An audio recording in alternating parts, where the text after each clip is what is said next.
Muy buenas tardes.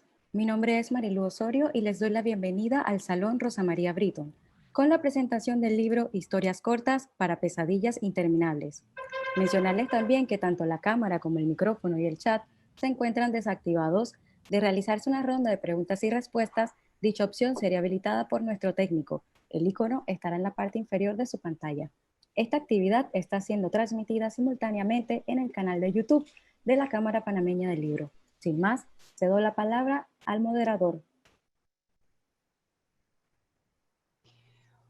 Hola, buenas tardes a todos. Soy Mónica Miguel y aquí hoy en este salón virtual donde nos ha convocado la palabra de Miguel Esteban, les doy la bienvenida a un mundo extraño, a un mundo de cuentos. Porque todos sabemos que Panamá es cuna de buenos cuentistas.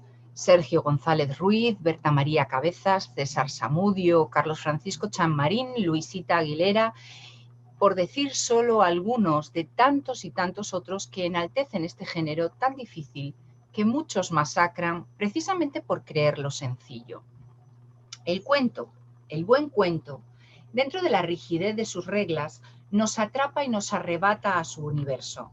Nos lleva a las mansiones tétricas y victorianas de Poe o a los espacios insondables con dioses extraños de Lovecraft o a las selvas de Quiroga. El cuento, el que es bueno, perdura a través de corrientes literarias y épocas, como los cuentos de Pushkin o las leyendas de Becker.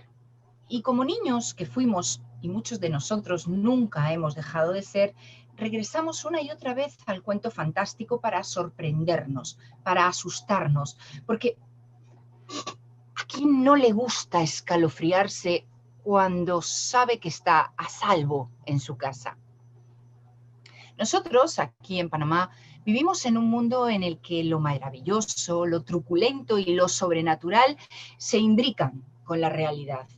Las noticias diarias nos lo muestran día tras día y la pluma de nuestros escritores lo plasma con fiero realismo. Aquí, el género negro nos acecha a la vuelta de cada esquina y sin duda hay escritores como Miguel Esteban a la caza de buenas historias. A pesar de que el género negro ha sido denostado por muchos e injustamente tratado por una gran parte de la crítica y de los intelectuales dizque serios, se ha mantenido vivo contra viento y marea.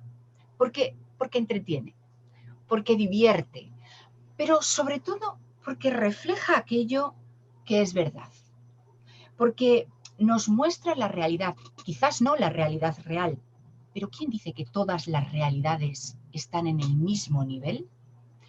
Una realidad que nos muestra el cuento, que en muchos casos en nuestra tierra, más que realidad es realismo mágico, pero sin el mágico. El cuento, en Panamá, nos disecciona con el bisturí de la palabra y nos expone miserias y debilidades, las expone a la vista de todos. Permítame, por favor, que lea un fragmento de una entrevista realizada al maestro de maestros del mal llamado realismo mágico latinoamericano, Gabriel García Márquez, en una entrevista que le hizo González Bermejo. Este párrafo, este texto de Gabriel García Márquez, ya lo leí la feria pasada, en la feria pasada del libro, cuando presenté la novela Un grito a la medianoche, también de Miguel Esteban. Pero creo que es perfecto para entender el universo mágico del escritor Miguel Esteban. Abro comillas. Pero me di cuenta de que la realidad es también los mitos de la gente, es las creencias, es sus leyendas, que no nacen de la nada, son creadas por la gente, son su historia, son su vida cotidiana e intervienen en sus triunfos y sus fracasos. Me di cuenta de que la realidad no era solo la policía que llega matando gente, sino también toda la mitología, todas las leyendas, todo lo que forma parte de la vida de la gente, y todo eso hay que incorporarlo.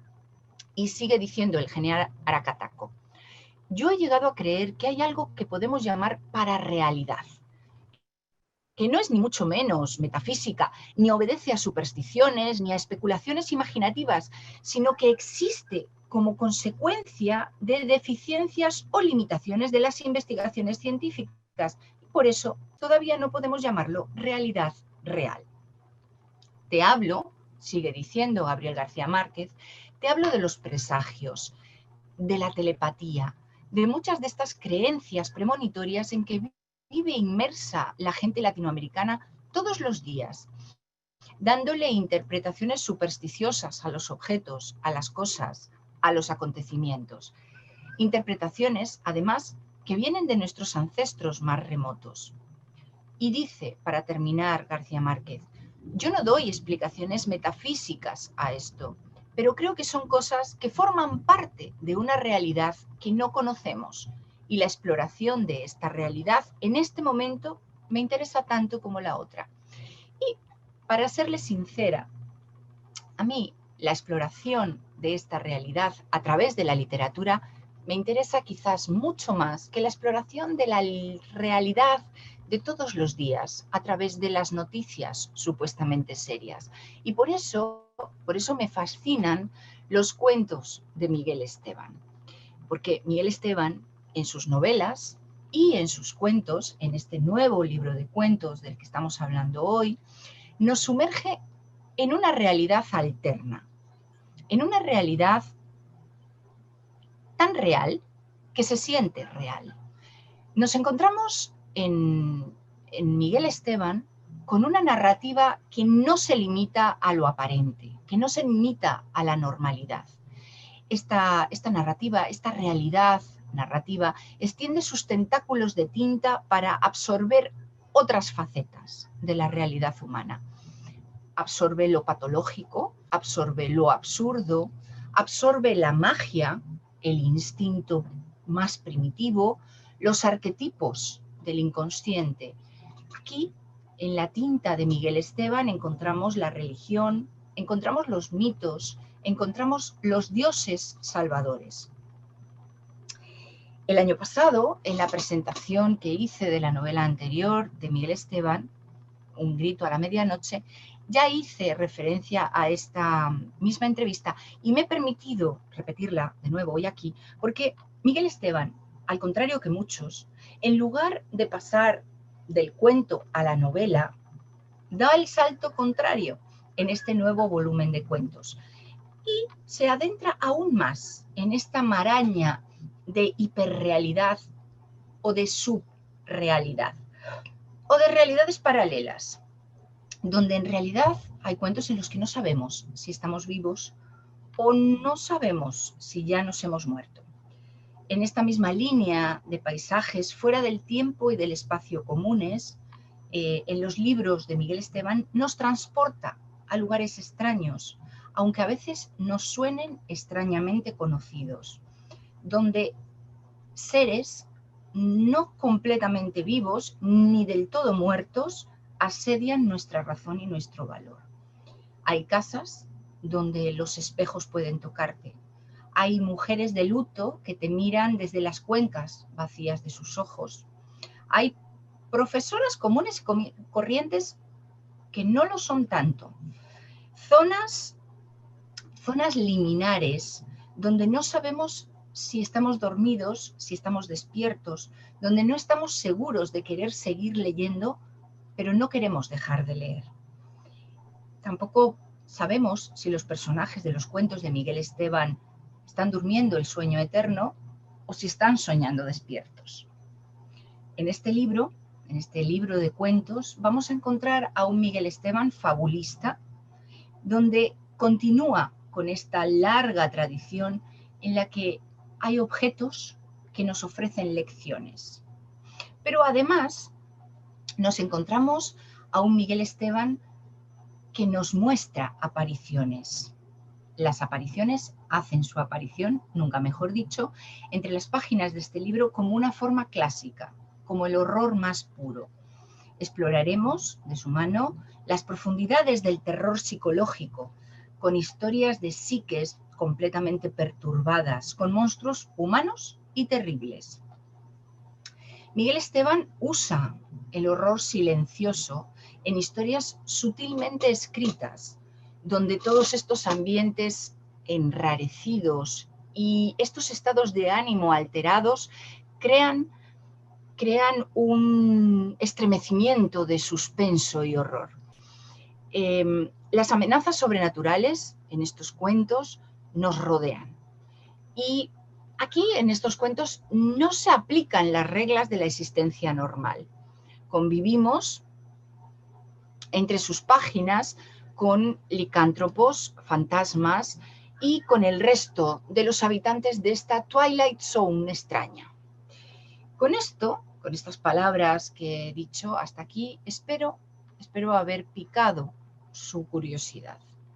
No voy a extenderme mucho más porque quiero ir leyendo algunos parrafitos del libro para darles un aperitivo y quiero hacerle algunas preguntas a Miguel para que él nos explique cómo ha llegado a este universo extraño.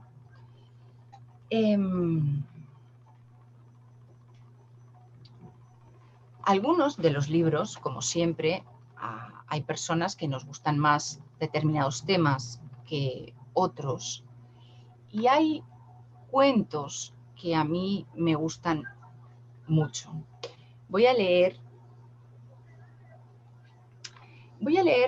un fragmento del cuento La ausente, que tiene como subtítulo ¿Conoces la sonrisa del diablo? Una silueta humana, silenciosa e inmóvil, se posaba frente a su cama. Ella intentaba mover alguna de sus extremidades, pero era inútil. Lo atribuyó a una especie de reacción transitoria, producida por lo que se conoce como parálisis del sueño. Cuando logró vencer esa corta sensación de angustia, se mantuvo sentada sobre la cama con una agitada respiración incontrolable. Se quedó despierta hasta que su abuela tocó la puerta de su habitación para anunciarle el desayuno. Miguel, hola. Hola, ¿qué tal? ¿Cómo estás, Mónica? ¿Cómo estás? Y todos, bien, bien sentado, escuchándote, porque de verdad me encanta cómo hablas. Eres una persona que conoces la materia del horror, el terror, del oscuro, de lo que me encanta y de lo que le encantan a muchos de los lectores. Y en verdad en Panamá hay muchos que se sumergen en este mundo, ¿no?, de tinieblas, este mundo de lo real o no real, del horror que vivimos diariamente, ¿no? De la parálisis del sueño, Miguel, cuéntame. ¿Tú alguna vez has tenido la parálisis del sueño? Pues la verdad, sí, y muchas veces he tenido ese efecto. Lo atribuyo a eso, y creo que eso, en cierto modo, despertó en mí escribir La ausente. Y obviamente no voy a contar por qué es La ausente.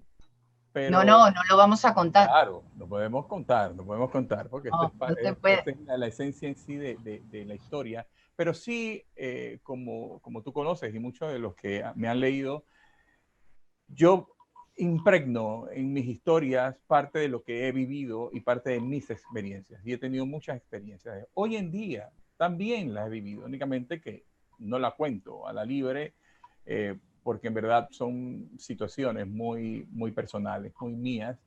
Y la verdad que quise sacar parte de esos fenómenos que he tenido presente en mi vida desde muy pequeño y hoy adulto, y a través de este personaje en La ausente. Y creo que en verdad me sentí parte de ese relato, me sentí como que yo era un personaje más dentro de ahí, no solo como el escritor, sino también como un personaje invisible allí dentro de esa habitación, en ese instante, en esa escena, en ese momento que tú narraste hace un momento, la cama, el cuarto, la habitación.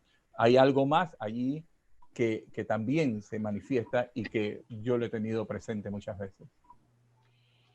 Te voy a leer otro de los párrafos de un cuento. Esta vez el cuento se titula Toc Toc. toc, Oh. no abras la puerta. Este párrafo a mí me puso los pelos de punta, digámoslo así. El hombre no le respondió. Volvía a ignorarla nuevamente. Tocó la puerta del baño 3 veces. No se preocupe, no hay nadie adentro. El hombre se dirigió al cuarto de la niña. Tocó la puerta 3 veces antes de entrar, igual que lo hizo en el baño de visitas. No tiene que tocar la puerta para entrar en cada lugar de la casa. Aquí solo vivimos mi hija y yo. Pese al aviso, el hombre, de paso lento, ignoró la recomendación de la dueña. Al llegar al cuarto principal, volvió a tocar 3 veces la puerta antes de ingresar. Ya adentro, volteó hacia ella. ¿Cree en fantasmas, señora Robles? La verdad, no tanto. Algunas veces, los espíritus de los muertos se niegan a abandonar el lugar que sienten que aún les pertenece. Por eso toco la puerta 3 veces. Si responden de la misma manera, es que no quieren la presencia de extraños. A ver, Miguel, dime que no has tenido que vender tu casa por algo así. Mira, no la he vendido por esa razón, pero obviamente cuando uno compra una casa, y de verdad yo creo mucho en eso, uno tiene que conocer quién ha vivido allí, tiene que tener una radiografía de lo que se ha vivido dentro de esa casa. Y mucha gente a veces compra casas sin saber qué ha ocurrido ahí. Y por eso le escribí, porque las veces que he ido a comprar una casa, cuando he ido con mi esposa, que nos fijamos, esta casa sí, ¿no? Y de repente sientes una vibración extraña, sientes algo extraño. Quizás hay personas mucho más sensibles que otras quizás no pasa nada, pero hay otros que sí. Yo tengo esa sensibilidad, mi esposa tiene esa sensibilidad de notar que algo ocurrió en una casa o en un sitio. Y, ¿por qué no? Las puertas es lo que más la gente escucha en un lugar donde vive y sobre todo en un lugar que desconoce. Y las puertas me parecen que muchas veces son olvidadas en los relatos. Y yo trato siempre en los relatos de incluir elementos que quizás para una persona no puede ser, quizás que le crea miedo, un simple golpe. Y hay una razón por qué se dan esos 3 golpes y que tiene que ver mucho con en sí el relato. Y creo que esa experiencia de lo que sentimos cuando hemos querido entrar a una casa extraña y que queremos comprarla, pues siempre sentimos de que algo ocurrió, algo pudo. ¿Qué pudo haber ocurrido allí? Y eso fue lo que me inspiró entonces en escribir Toc Toc, basado en esas experiencias, no solo mío, sino de muchas personas que entran a una casa donde han vivido otras personas. Entonces, tú jamás en la vida vas a poder hacer lo que hago yo, ¿no? Esto de ir por la calle. Yo voy por la calle, a mí me parece alucinante, fascinante, impresionante, pon tú el adjetivo que quieras ahí, que la gente en Panamá tira las cosas. Entonces, yo voy por la calle muchas veces, paro el coche y digo, uy, una silla. Me bajo, cojo la silla. No puedes hacer eso. No puedes hacer eso. Tú no sabes cuál es la procedencia de ese objeto. No. Y eso es lo que ocurre muchas veces, que la gente cuando lleva algo extraño a la casa, lo ponen en la mesa y empiezan a suceder cosas en la casa. De repente... Tú sabrás que mi casa está decorada en la mayor parte de ella por objetos recogidos así. De chécheres. Nosotros le decimos chécheres. Nosotros le decimos chécheres acá, no sé. Y mi casa tiene una energía absolutamente maravillosa, no solo dicho por mí, sino dicho por la gente que viene y que le encanta estar aquí, fíjate, quedarse aquí y todo. Y te voy a contar algo muy rápido y les voy a contar a los que nos están viendo. Yo, de la casa donde vivía antes, yo me traje un mueble de una casa. Ajá. Y donde siempre, había ocurrido algo en esa casa, pero yo me quería traer el mueble. Lo traje a la casa nueva donde vivimos actualmente, pero el mueble de repente empezó a tener sonidos y ruidos extraños. Y mi esposa me decía, te dije que no te trajeras el mueble, que lo vendieras con todo y mueble. Yo dije, no, pero es que ese mueble, cuando yo lo compré, bueno, lo compré de segunda, pero conozco a la persona y que no, pero tú no conoces a quién le compraron ellos ese mueble. Entonces, cuando yo le pregunté a mi amigo, le dice, oye, ese mueble tú lo compraste nuevo. Y que no, yo se lo voy a comprar a otra persona. Entonces, yo dije, ¿qué habrá, de dónde habrá salido ese mueble? Y esos ruidos, ¿qué relación pueden tener? No sé, pero mi esposa sí. Y yo lo escuché también, hasta que hoy en día el mueble, mi hijo mayor me dice, no lo bote, yo me voy a quedar con él. Hoy en día está en el cuarto de mi hijo. No sé si él lo escucha, pero él vivirá con esos ruidos ahí dentro de su cuarto. Bueno, quizás estas energías solamente son capaces de llegar a determinada persona y no a otra persona. Claro, claro, que lo ignoran, ¿no? Puede ser, puede ser. Claro. Vamos a leer otro trocito para que la gente vaya entendiendo la maravilla de este libro. Vamos a leer un trocito de El llanto. Uf. El llanto que se subtitula ¿Alguna vez has sentido que alguien te vigila debajo de la cama? Otros pasos, menudos y casi inaudibles, vinieron desde el fondo, como deslizándose en puntillas. Eso detuvo en seco el sonoro taconeo en las escaleras. Seguro era Rina, la joven responsable de los cuidados del anciano, quien a esa hora se ocupaba de la lavandería. La joven pasó a toda prisa frente a la señora Lucy, detenida en el último escalón. A modo de visión anticipada de los hechos, exclamó como si hablara consigo misma. Seguro es el esperado por don Faustino. Ese nombre nos trae rememoranzas de algún personaje diabólico. ¿De dónde sacas tanto miedo, Miguel? ¿De dónde sacas tanto miedo? Porque para poder escribir estos relatos, y yo te conozco, tú eres una persona súper alegre, cuando, por ejemplo, leemos la biografía de Edgar Allan Poe, podemos entender cuáles eran las cavernas oscuras en su cerebro, donde surgía tanto miedo, tanta oscuridad. Pero yo te conozco a ti, tú eres una persona absolutamente blanca, absolutamente maravillosa. ¿De dónde salen estos pasos infantiles que se escurren por los pasillos? Mira, todos tenemos una parte, tenemos como el lado oscuro de la luna, ¿no? Y yo siempre como presentador de televisión, como una persona del medio, siempre tú sacas tu mejor cara, tu mejor rostro, obviamente. Yo he tenido una vida, pues, gracias a Dios, tuve una niñez fabulosa, increíble, pero había muchas situaciones, muchas cosas que ocurrían en mi vida que los mantuve callados, ¿no? Y mi familia, en cierta forma, lo sabía. Chichín, como me dicen a mí, mi familia, porque era el más pequeño, sabían que yo era muy asustadizo, le tenía la oscuridad todavía. Incluso el libro abre con una frase que dice, cuando apagas la luz de la habitación es cuando se enciende la de mi mente, mi imaginación. Y eso viene de allí. Cuando se sentía esa oscuridad, empezaban a nacer y a crear esos monstruos, esos monstruitos en mi cabeza. Y la verdad que traté que a través del humor, a través de la risa, a través de ser como soy, como tú me conoces, jovial, una persona que siempre me dedico al entretenimiento, yo siempre tengo que hacer reír, pero cuando llego a ese lugar, en mi cuarto, donde hay que apagar la luz, donde en cierto modo me tengo que adentrar en un mundo oscuro, pues ahí está una parte que la gente no conoce. Mi esposa sí la conoce.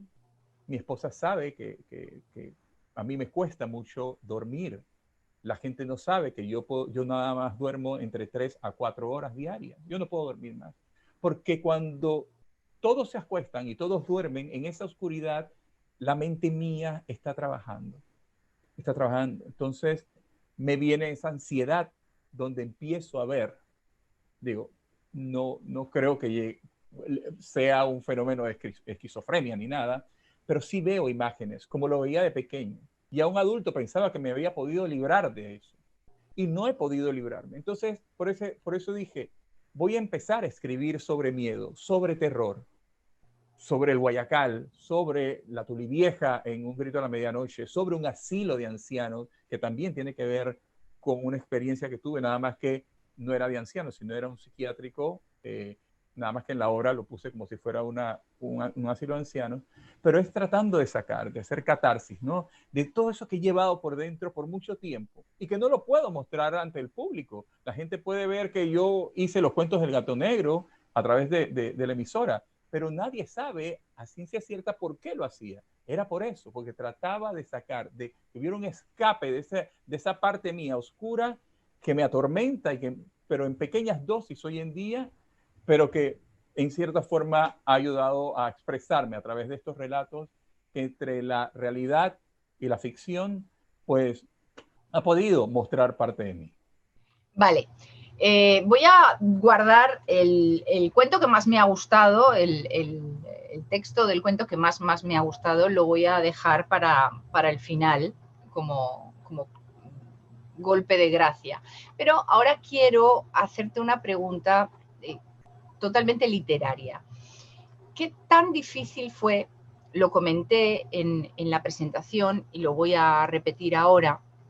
Generalmente la gente empieza con los cuentos. ¿Por qué? Claro. Pues porque es algo más corto, porque es más fácil, no tienes que desarrollar tanto los personajes, te centras más en la historia, en la acción. Generalmente la gente empieza en los cuentos y luego avanza a las novelas. Tú has hecho el camino al revés y yo quiero que me expliques por qué y que se lo expliques a las personas que están aquí en la presentación de este libro. ¿Por qué cuentos después de haber incursionado en la novela y haber tenido tanto éxito con la novela?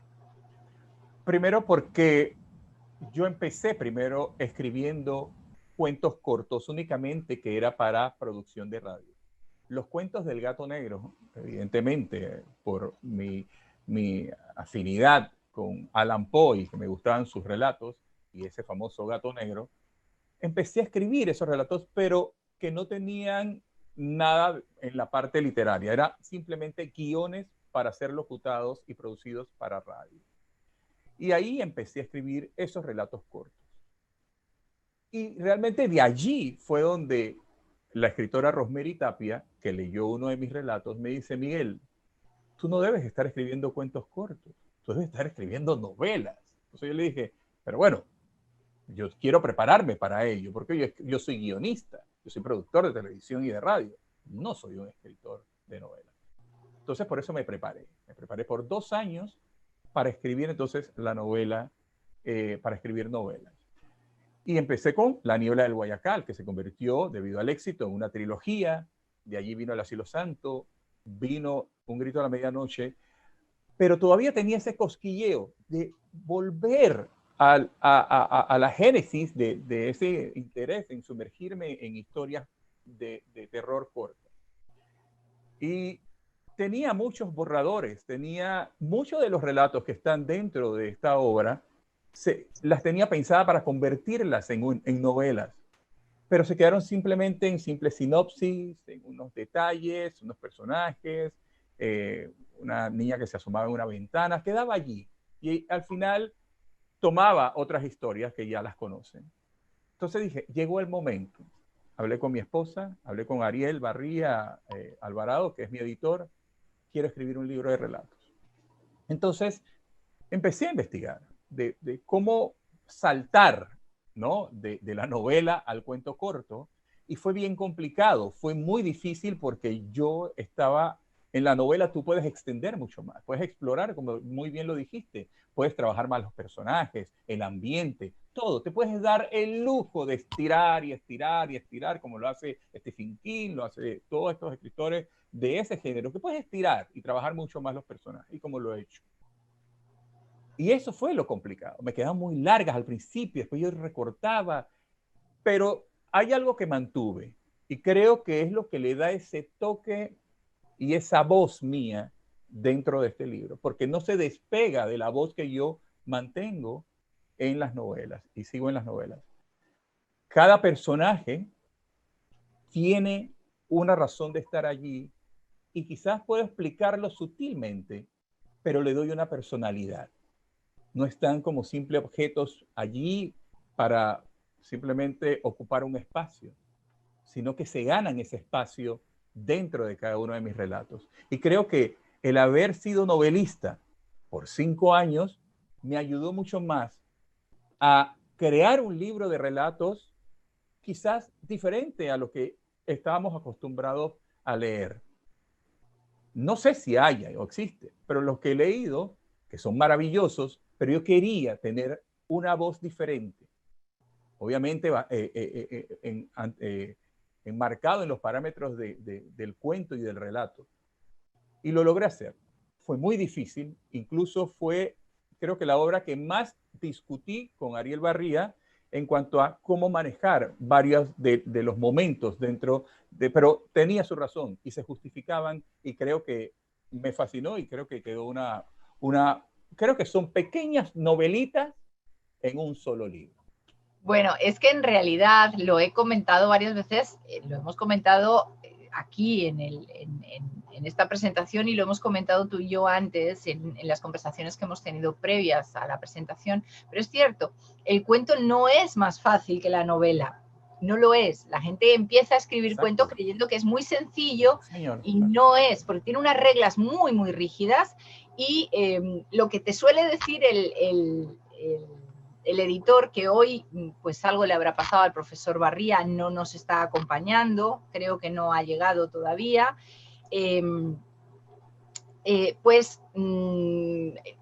generalmente lo que hacen los editores cuando editamos cuento es quítame 40 páginas. Eso.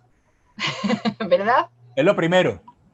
Se va guillotinando y ahí es donde está, y eso lo hablamos creo que en un panel que tuvimos con unos periodistas, que estábamos hablando sobre novela negra, y que el escritor tiene que lograr esa madurez para poder enfrentarte ante ese editor y que te quite algo que para ti era importante, pero que el editor, con su conocimiento obviamente, que está preparado para eso, porque un editor, para que la gente sepa, estudia para eso, se prepara para eso. Mónica Miguel es editora. Y justifica la razón por la cual lo ha quitado.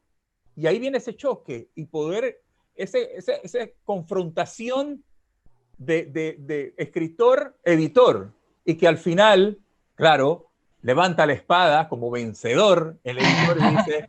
mira, la llevo al cuello, yo la llevo al cuello siempre. Pero el placer como editor, como editora, mi placer es que cuando terminamos, seguro que a Ariel le pasa exactamente lo mismo, cuando terminamos de editar, cuando está el texto final, cuando ya hemos acabado y se lo entregamos al escritor y el escritor te dice, tenías razón, queda mejor así. ¿También te pasó eso a ti? Sí, fíjate, pero fíjate que hubo momentos en que Ariel también, porque cuando hemos trabajado ya por muchos años, Ariel ha sido el editor de todas mis novelas.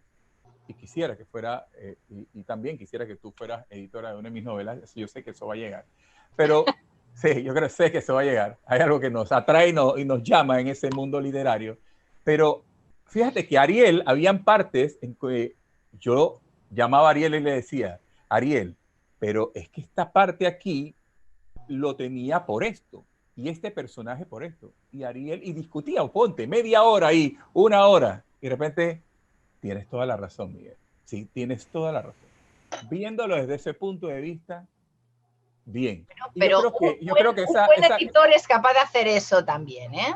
Claro, claro, porque acá, o sea, creo que esa unión y esa convivencia literaria que hemos tenido Ariel y yo nos ha ayudado a conocernos. Él sabe cuál es mi estilo, él sabe cómo yo me manejo y en cierta forma sabe muchas veces interpretar lo que yo quiero manifestar o poner en una narrativa, ¿no? Y mientras yo se lo pueda justificar bien, él lo acepta. Aunque él tenga que decir, hey, está bien, tienes toda la razón. pero de verdad que eso se gana con la confianza de editor a escritor, años de trabajo y la madurez de ambos en ese sentido. A ver, ahí mientras estoy hablando contigo, tengo el chat abierto y estoy viendo las preguntas que están haciendo los participantes en el chat. Y hay varias preguntas que podemos contestar que son interesantes. Dice, ¿los cuentos de horror tienen que ser necesariamente de demonios y del diablo? Pues no. No. Eso se lo puedo responder yo, que en el libro de cuentos de Miguel Esteban hay cuentos de horror que no tienen nada que ver con el diablo ni con fantasmas. Hay algunos que no tienen nada que ver con ninguna de las dos cosas y que realmente ponen los pelos de punta. Y eso fue intencional, porque cuando yo tomé la decisión de hacer un libro de historias de terror, quería utilizar elementos que la gente podía verlo todos los días y que quizás no le causen ningún miedo. Pero yo, desde mi mente macabra, oscura y llena de tinieblas, pues de ahora en adelante, cuando terminas de leer el libro, no las vas a ver de igual forma. Aquí hay otra pregunta. Y esta pregunta la voy a unir yo a mi pregunta para ver qué contestas. Son 9 cuentos. El 9 es un número especial. 3 veces 3. ¿Tiene algún significado o han sido 9 por casualidad? Fueron 9 por casualidad. Yo quería que fueran 12 porque es lo que representan más mis novelas, ¿no?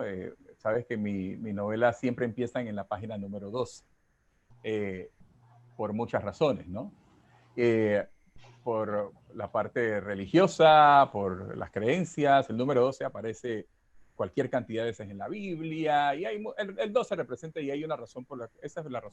Ciertamente, señores, no me había dado cuenta, pero el libro empieza en la página 12. Y todas mis obras empiezan en la número 12. Pues y mira, siempre hay un gato. No sabía. Y siempre hay un gato. Entre las curiosidades es que siempre hay un gato en cada una de mis obras. Un gato que pasó por allí y un gato negro, ¿no? Y es por una razón, porque yo empecé a escribir los cuentos del gato negro y que fue lo que me llevó a lo que soy hoy en día, un escritor ahora de obras literarias. Vale, otra pregunta. Pregunta aquí uno de los asistentes que si piensas escribir la segunda parte del Asilo Santo o de Un grito a la medianoche en los próximos años. Bueno, puede que sí, lo he pensado, pero quizás no que sea una segunda parte, quizás puede ser una obra donde quizás el asilo o algún personaje de Un grito a la medianoche estén presentes. Los que han leído todas mis obras saben que hay varios personajes que salen en varias de mis obras, ¿no? Hay un personaje que aparece en el Asilo Santo y aparece en Un grito a la medianoche. Hay personajes que aparecieron en la trilogía, que aparecen en el Asilo Santo y aparecen en Un grito a la medianoche. Entonces, yo trato como de mantener como mundos paralelos, ¿no? Universos paralelos allí, la gente, los que han leído todas mis obras van atando cabos. Dicen, ¿y este personaje? ¡Ay, salió por esto! ¡Claro! Y esa es mi intención. Creo que darle continuidad a cada una de mis obras, y tiene intención, no es que sale así de la nada, ¿no? Hay una intención por la cual yo quiero de que todas mis obras tengan en cierta forma, a veces muy casi delgado, que aparezcan personajes allí por una razón, pero creo que ha causado un efecto en muchos lectores, ¿no? Aquí hay algunas preguntas que ya hemos respondido a lo largo de la presentación, pero hay alguna interesante. El próximo año, porque yo creo que ya has acostumbrado a tus lectores a tener un libro por año, Miguel, y eso como escritora te digo que es muy peligroso, porque como falles algún año te lo van a reclamar. Sí, gracias a Dios nos ha ido bastante bien con todas, pero el año que viene, ¿qué vas a hacer? ¿Vuelves al cuento o tienes una novela prevista? No, viene novela. Yo haré libros de relatos y de cuentos, los haré cada cierto tiempo, ¿no? Creo que yo tengo todavía, quedaron muchos en borrador allí, pero lo dejé para después. Pero sí, el otro año va a haber. O sea, lo que pasa es que ahora no los tengo presentes, pero cada vez que llegaban los lectores al stand que tengo cada año en la Feria del Libro, llegaban Perfecto, voy a leer este y ya el próximo año quiero novela, porque ya quiero todos los años novela. Entonces te la terminan y te escriben, ya terminé la obra para el otro año que viene. Entonces ya, como dices tú, ya me he acostumbrado, pero yo creo que tuve una maestra que se llama Rosemary Tapia, que Rosemary Tapia escribe todos los años. Y Rosemary me dice, yo le digo a Rosemary, creo que me voy a tomar un año sabático. Y Rosemary, ¿qué? No puedes hacerlo, Miguel. No puedes hacerlo. Pero tú sabes quién me habla también al oído. Mi esposa. Me dice que no. Vas a escribir una novela. Vas a cumplir con tus lectores. Y eso es bonito porque los lectores significa que se enamoran de tus obras. Porque si no te lo pidieran, entonces significa que algo hiciste mal. Y creo que el escuchar eso de tus lectores, de miles de lectores que han comprado mis obras y te digan, quiero una obra tuya cada año en esa feria del libro. Es una emoción, tú lo sabes, tú eres escritora y muchos de los que están aquí presentes son escritores. Y son emociones que solamente podemos sentirnos nosotros, que nos tomamos meses escribiendo una historia simplemente de cosas que nos han pasado o de simples recuerdos o de emociones y que no sabemos si les va a gustar a la gente, pero en cierto modo conectas con ellos porque mucha gente siente lo mismo que has sentido y las razones por las cuales has escrito esas historias. Aquí hay dos preguntas, Miguel. Todavía nos quedan unos minutitos. Vamos a ver si conseguimos, sí, vamos a ver si conseguimos contestarlas a todas. Hay dos preguntas interesantes. Una, ¿qué tiempo le dedicas a la escritura y qué cantidad de horas escribes al día? Y la segunda, que está bastante unida, es ¿qué le recomiendas a alguien que quiere escribir un primer libro sin experiencia? En esta segunda pregunta, cuando tú termines, si me permite, claro. Puedo también darle alguna recomendación. Claro. ¿Cuántas horas le dedicas y qué le dirías a alguien que quiere empezar a escribir? Mira, lo importante, esto es disciplina. Y yo siempre le digo cuando doy mis conversatorios, doy charlas a jóvenes que te preguntan cómo pueden escribir o cuánto tiempo hay que dedicarle a la escritura. Esto es cuestión de disciplina. Tú tienes que tener un horario. Yo trabajo así. Porque si no, te vas a demorar demasiado en escribir y vas a dejar eso descansando, se muere. Va a llegar sus momentos en que dejas descansar, tienes que dejar descansar tu escrito, tu manuscrito. Pero yo por lo menos 3 veces a la semana. A veces, yo no espero que me venga eso de que viene la idea, de que viene entrando y todo. No. Tú tienes que poner... Había un escritor que no tengo ahora el nombre, dice que si la inspiración no te encuentras sentado en la silla. Exacto. Tú tienes que sentarte, tomas tu computadora. Bueno, antes era una máquina de escribir, ahora usamos una computadora y nos ahorra mucho tiempo para no pasar de la máquina a las imprentas. Pero bueno, te sientas allí, te sientas con la luz apagada, luz encendida, como te concentres. Y te quedas allí. Te puedes quedar hasta media hora tecleando nada más. Escribe. Escribe. Lo primero que te venga a la mente. Y escribe. Yo le dedico por lo regular 2 horas. Hay veces, no se lo recomiendo a nadie, pero es que a veces a mí el tiempo se me va. Y sobre todo cuando escribo los domingos. Yo comienzo a escribir a las 11 de la mañana y son las 3 de la tarde y mi esposa dice, tienes que comer, espérate. ¿Y por qué no se los recomiendo? Porque llega un momento de inspiración, ponte 1 hora o 2 horas, pero después de allí, al día siguiente, es lo que vas a quitar y eliminar. Y te pones a pensar, pero ¿qué carajo he escrito yo aquí? ¿Esto qué es? Esto no tiene nada que ver. Y te tomó 2 horas escribir eso por ese tiempo extra y que le dedicaste que al final no vas a utilizar. Entonces, yo recomiendo que sean 2 horas y yo sí lo hago. Porque yo escribo de suspenso y misterio y de terror. Yo pongo de fondo música de misterio y de terror. Instrumentales de terror. No vas a poner un rock tampoco ahí satánico. Música de orquesta, de música de terror. Y a mí me funciona porque la imaginación vuela. Y ustedes saben que yo soy muy visual, yo soy de televisión, yo soy de cine. Entonces, lo mío viene por escenas. Y por eso que muchas de mis obras parecen escenas y quizás lo pueden visualizar cuando van leyendo. Así funciono yo y quizás por eso que le doy vida a cada capítulo, porque quizás viene de esa música que yo estaba escuchando como si fuera una película. Entonces, le dedico 3 veces a la semana, 4 veces a la semana máximo, 2 horas al día. Pero eso sí, siéntense en la computadora y sigan esa disciplina. La disciplina te lleva al éxito. Y yo le voy a decir aquí a la persona que preguntó que cómo se puede hacer para empezar a escribir.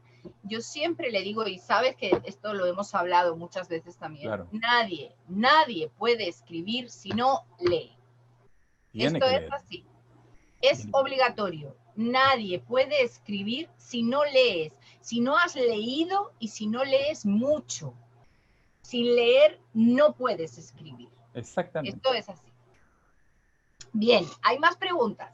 Hay aquí algo que quiero dejar claro, porque estamos hablando de género negro y tú eres parte del Festival Panamá Negro el año pasado con la novela Un grito a la medianoche, o El Asilo Santo fue. Con El Asilo Santo fue que ganaste el premio Tristán Solarte de novela, ¿verdad? Aquí Héctor González nos está diciendo, el cuento y la novela negra está cogiendo mucho auge en Panamá. En realidad lleva teniendo mucho auge en Panamá toda la vida. Y tiene excelentes expositores. Miguel Esteban es diferente. No le conozco detectives en su narrativa. Y aquí quiero explicar que el género negro no solamente habla del hard-boiled o de la novela de detectives y policíaca. El género negro en realidad engloba mucho más que solamente la detectivesca.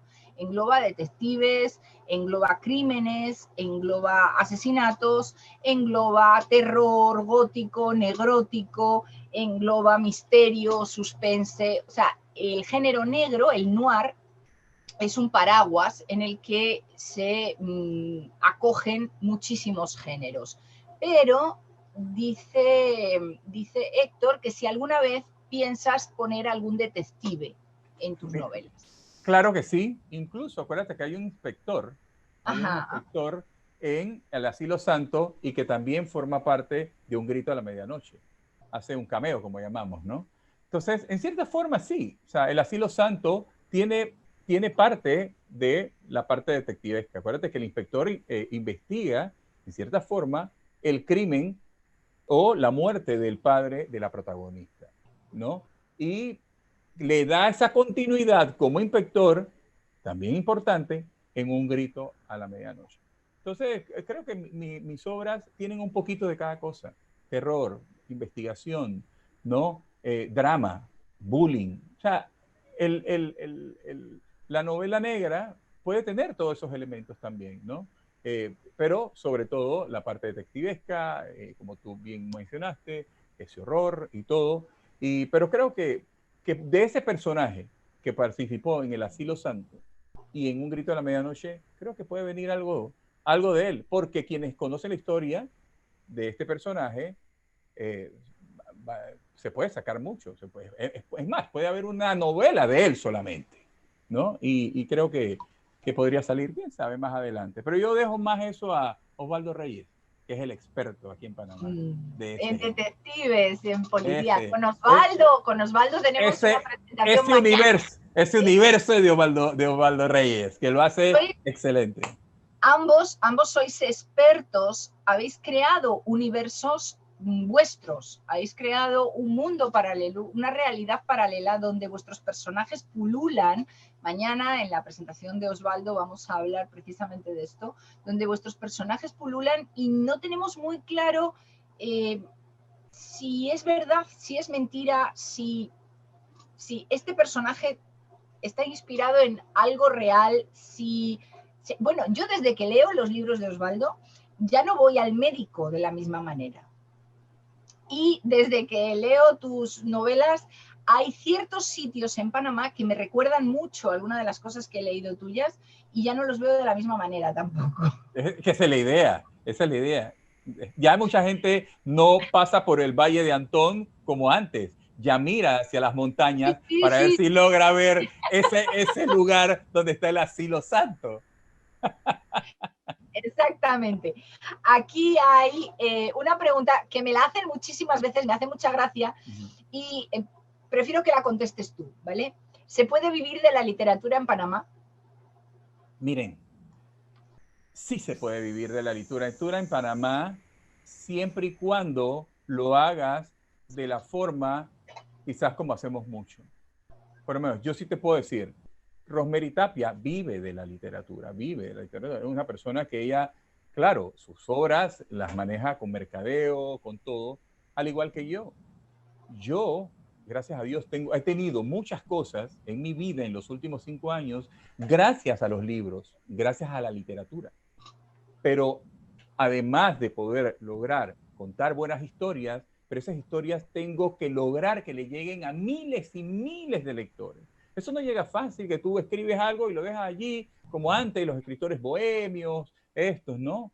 Alejados, no querían tener roce con los lectores, siempre estaban... Ahora en el Parnaso, ahí arriba. Exacto, entonces ya no podemos, ya no vivimos esa época, no, ya hoy en día, creo yo siempre que si Cervantes estuviera vivo hoy en día y viviera en esta época, tuviera Instagram y tuviera Facebook y estuviera publicando, promocionando su Hombre de la Mancha. Entonces, yo he logrado a través de ese mercadeo de dar a conocer mis obras, porque mis obras quizás pudieron ser unas obras que no hubieran gustado y ahí murió.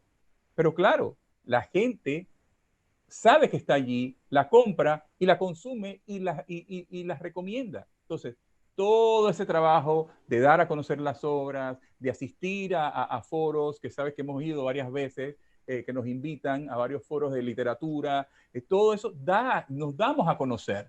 No somos esos escritores escondidos, allá que dejamos que se llenen de polvo en una librería. No, no, no, no, no. Tienen que darle alas a los libros. De alguna forma, ya tenemos plataformas, tenemos redes sociales gratuitas.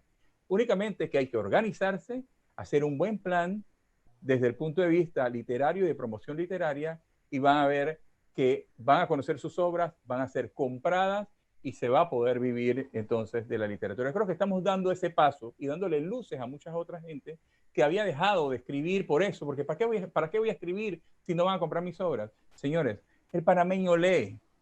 No crean esos escritores que dicen que el panameño no lee. Una vez, como digo, como me dijo Romero una vez, le dijo a un escritor que decía repetidamente esto de el panameño no lee, que no, es que no lean tus obras, le dijo un escritor. Y es verdad, no leen tus obras, porque no las promocionan. El hecho de que no lean tus obras no significa que no lean las demás personas. Lean a Osvaldo Reyes, lean a Eduardo. ¿Por qué Eduardo Verdumen vende miles de copias? Osvaldo Reyes, Rosemary, estoy yo y muchos otros escritores que le está yendo muy bien en la literatura y que han podido lograr de las ventas poder seguir imprimiendo y seguir trabajando hasta independientes, ¿no? Y han hecho de esto un modo de vida, ¿no? A ver, hay una pregunta que te preguntan, varias personas te preguntan cuál sería, me imagino que no han leído ninguna novela tuya, ningún libro tuyo, preguntan que ¿tú cuál recomendarías para empezar a incursionar en tu universo? ¿Cuál sería el primer libro tuyo que tú dirías, este es? ¿Con cuál debería de empezar la gente? Bajo la niebla del Guayacal. Bajo la niebla del Guayacal. Aquellos que han leído Bajo la niebla del Guayacal se dan cuenta que parece que fuera en un principio un libro de relatos, porque son historias separadas una de otra que después convergen en un momento de la obra y ya te das cuenta que no eran cuentos separados o aislados una de la otra. Y creo que yo les puedo recomendar esa. Ese es mi primer hijo, mi primer bebé literario, Bajo la niebla del Guayacal. Incluso es una obra y la trilogía, que se formó una trilogía y que la leen muchos en los colegios. Recuerda que fue aprobada por el Ministerio de Educación, está en varios colegios, universidades y de verdad que han servido como referencias, ¿no? Como libros como de complemento, ¿no? En la materia de español. Y de verdad que si me preguntas, ¿cuál quieres empezar? Empieza por Bajo la niebla del Guayacal. Y es cortita también, ¿no? Bueno, y de esta manera damos por culminada la presentación, no sin antes agradecer a nuestra moderadora y nuestro panelista por la presentación y a ustedes por asistir. Recordarles que aún tenemos muchísimas actividades en nuestro programa cultural, el cual podrán descargar en la página www.filpanamá.org. y disfrutar todo lo que la Feria Internacional del Libro tiene preparado para ustedes. Hasta luego.